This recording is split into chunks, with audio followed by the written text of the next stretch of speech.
Alright, up to the 11 a.m. turn, and as you can see here, there's going to be a nice big pile of Union reinforcements coming in, just in the nick of time. Well, sort of in the nick of time, because as you can see from the losses here, lots of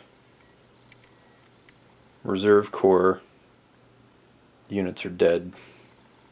Whole stack there from almost all of Ector's brigade, including Ector himself. He was killed in charging the Union left along Lafayette Road.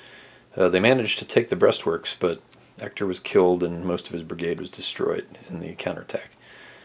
As you can see there, there's more of guys from Breckinridge's division there. And there's guys from Cleburne's division. Stacks and stacks of guys. That was Stewart's, I think. Compared to a total of 4 Union regiments. So, yeah. Quite a disparity there in what we're looking at. So, put the camera on a tripod here, so hopefully there'll be a little less jitteriness in the camera. I'll try and zoom in on the relative areas as I talk about them. This was pretty much a disastrous hour for the rebels. This may, in fact, I'm not sure how they can win at this point and actually accomplish their objectives for 2 reasons. One, they've lost an awful lot of guys. Notwithstanding the pile of destroyed regiments over there, a lot of the regiments out here on the board are completely wrecked, especially here. This is all Cleburne's assault along the Union position. Most of these regiments, like all these guys sitting back here, these are all wrecked regiments with like 1 or 2 guys left, so they're combat ineffective at this point. A couple of them off the line here are also combat ineffective. Really just the 2 stacks there along the Union line, and then one of those stacks there is about all that's left of Cleburne's division. Frankly, I'm surprised those guys haven't failed a fluke stoppage check yet at this point, or it may just be what happened down here to this division, which is they no longer possess sufficient numbers or combat effective regiments to be able to assault anywhere along the line. So their orders would just end. Problem with these guys is that they're not under Polk's command. According to the command structure of this, they're technically part of Longstreet's wing, but Longstreet's not on the board, meaning he can't issue orders. Polk can't issue orders to these guys. And their orders have ended. I made an attack recovery roll for them. Their attack recovered, but I have no way to issue orders to them. And I can't use initiative to do anything other than change existing orders or move them or counterattack and reclaim lost territory. Since these guys were not defending to begin with, there's no counterattack or reclaiming territory order that I can give them using initiative. So these guys are basically stuck here for the rest of the game. I was intending to use them to support the attack here being made by Polk's Reserve Corps, which has just now gotten underway. This is on the very far right of the Union line at the Brotherton Field. These guys had orders to try and take Brotherton Field and turn the Union right flank. They had some initial success there. You can see that one of the breastworks hexes is empty.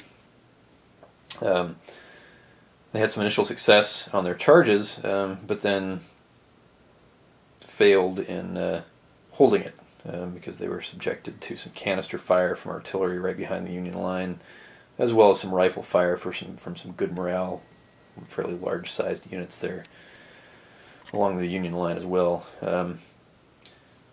They haven't carried out all their charges yet. I started with, I think this is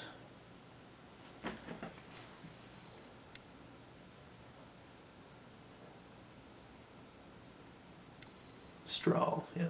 So Strahl's brigade sort of led the assault. But over on this side I've got, he's a replacement leader, I'm not sure who SM was, but He's dead or wounded now. They're sort of doing the initial attack along the right here, and then I've got more. Who is this? That's Maney's and Wright's brigades following up here to follow up the assault. So we will see how those initial assaults fare. If they can continue to bring enough power. The Union line, again, is still pretty thin there. I did move over. You can see a couple of regiments back here. Oops. That's the only problem with being on the tripod is I can't zoom in too far. This is King's brigade back here. I moved him. He was further down the line over here. I've moved him down just in case the flank breaks here. He'll be sort of a last-ditch flank guard here, much like I did with Gross's guys up on the Union right, to repel the Reserve Corps' assault on the Union right. He was very timely, employed in a timely fashion, and as you can see here, the Confederate attack along the Union left has essentially just broken to pieces. I had two fluke stoppages, one at 10:30 and another at 10:45. The first one was for Breckinridge's division. They fluked and ran. They were the entire left here. They were already pretty broken up, but you know, they still had a few combat effective regiments, but now they're reforming back there for attack recovery. Really, with the Union reinforcements coming in, I'm not sure what they're going to be able to do. And then the other fluke stoppage was Liddell's Reserve Corps division, and they were just preparing to assault the Union left here, and they also totally failed. So, and that includes this brigade over here. These guys are also fluked out, so they're going to have to do attack recovery rolls. So essentially, the Union left has held. It's really, at this point, all going to come down to whether Polk's Reserve Corps down here can turn the Union right. And frankly, with the stack of Union reinforcements coming in, it's not looking very likely. So, and there's 2 hours left in the battle. It ends at 1. The scenario ends at 1.